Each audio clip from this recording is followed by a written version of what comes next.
This long country road leads you to the small community of Hopewell in the city of Centerville, Texas. Welcome to the home of the Baker family and meet our 90-year-old matriarch, Henrietta Baker Johnson. Okay, I'm Henrietta Johnson. And I was born April 2nd, 1924. I'm the 10th child of the Baker family. I'm next to the baby. It was 11 of us in the family.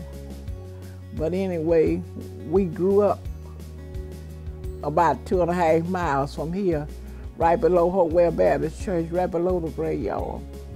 My mother and my daddy, my mother was named Millie Baker Price, and my daddy was named Oscar Baker. And we all grew up in the same house together. And I always like to think about it, bring tears to my eyes. We grew up together as a family. My oldest brother was named Garfield Baker. We called him Gar. My next sister was named Bertha Baker. We called her Butch. My next sister was named Robbie. We called her Rag. My next sister was named Carrie. We called her Cat. Then I had a brother named David. We called him T, and we called him Tanky. We called my brother Willis, his name was Willis, but they called him Coon. But now we didn't give him that name. One of my daddy's first cousins gave him that name, because whenever he would come, whenever people would come into the house, everybody, be talking and whatnot. And they said my brother Willis, when he would talk, he sounded like he was fussing. So they called him Coon. Then my other brother named Chester, we called him Obey, but he was, I don't know, I guess he might have been really 10 or 12 years old before they really named him Chester. So Miss Lillian Craig named him Chester. And my next sister was named Opanola. We called her Sia. Then I'm the 10th child. My name is Henry. My nickname was Lump and Skin. And then my baby sister named Merle. We called her Lay. We called her Younger. So that's our family. But in growing up at the home, I always tell people I enjoyed the way we grew up, because we had to do whatever we did, we had to do it together. The youngest 4 siblings were close.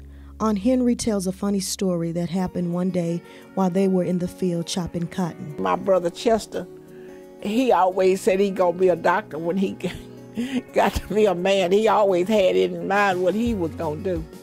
So we was in the field one day and we was chopping cotton. A lot of bullnellers out in the field. We was picking the bullnell.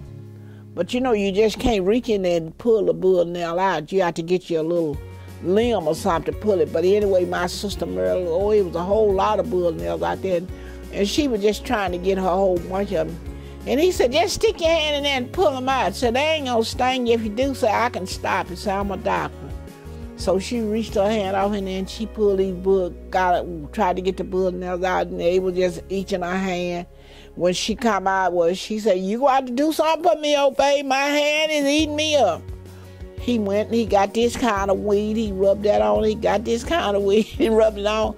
But then nothing stopped it. Then my sister Hopeful said, Mama said, get some of that milkweed and put on there. It was a weed. It grows tall, but when you break it, it looked like something come out of it like milk. That's what he got. That's what tooled her hand out. Thank you, everybody. Thank you. When asked about if she thought she would ever see an African American or black president in her lifetime, this was her response. In the Bible, it tell you, I can't tell you the scripture where you find it right now. He said the bottom rail would come to the top. And it was an old man named Jackson Wood that studied the Bible real well. And he taught us about the fireside. He said, I may not never see a president, a black president. Said, but some of y'all will. Do you know I'm the one seen it? Out of all of my brothers and sisters, do you know I'm the one saw them? I believe what he said. The Baker family has long been rooted in the Christian faith, and our aunt has always encouraged every generation about how special we are. We are smart people, and you know what? We are people of God. We are a special nation of people. Black people is special. So don't y'all never feel like you can't do because I'm black. You can do anything you want to do, but you have to ask God to be with you. You can't do it on yourself. You got to ask God to let you be, to endow your head with the wisdom and the knowledge that I'm supposed to have. Located between these trees, Aunt Henry and Uncle H lived in a large house, but after years of deterioration, the house was torn down and they had to move. So I just said we just have to be thankful, and we had to accept because we couldn't we couldn't fix the house ourselves. So they fixed it with this trailer house. They was sitting on the porch one Sunday evening, and we looked down the road and it was a trailer coming in here, and they said, "Henry, what is them children done to us?" And I said, "I don't know." But anyway, they pulled that trailer and they set it here, but it was about 6 or 7 months before we ever moved in here because we didn't want to stay in the trailer house. So they the one did that to us.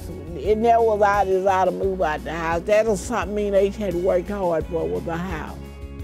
To this day, heirs of David, Willis, and Chester still own cows and horses, which are situated on over 250 acres of the family property in Centerville. My Uncle Jeremiah explains that they used to farm cotton, hay, and many fruits and vegetables. And after a while, we started, we started growing hay out here. That's when y'all was out here trying to bale hay. We were trying to load hay and stuff. Well, that's where we used to farm at all out in here. Watermelon, peas, corn, all that kind of stuff. That's the bull I had there that I sold to Foster. Yeah, hold on, I got it.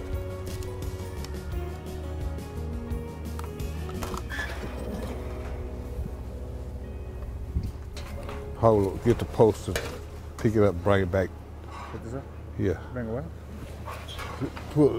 Put pickup on. All right, I can walk back with it. There are many gates in and around the massive property. Cousins have even set up tents for hunting. Also in the 80s, the Railroad Commission granted Union 76 Oil Company approval to dig for oil on the Baker land. Well, they said, I still think it's all there. They just waiting on until all the black people die for us to go get it. After our well went out up there at the house, we put the well in and pumped the water up to the house. It was about 700 feet deep. This back road leads back to the main houses. My Aunt Daisy Baker Green tells the story of when they first got a running toilet installed in the house. Well, I was working up at Centerville at the Centerville Junior High School, and I paid the people to come down here and put a bathroom in. And I was trying to make it home before Mama got home so I could use the bathroom first, and she laughed at me and said, I beat you to the bathroom.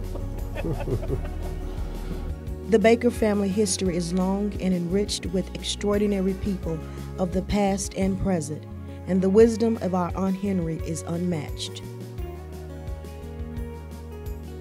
Don't y'all never think you can't do it. You just ask God. That's what I say, ask God.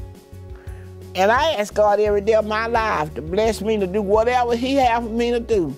And I'll be satisfied. I said, Lord, order my steps. Even before I come out of bed, I ask the Lord to order my steps for the day.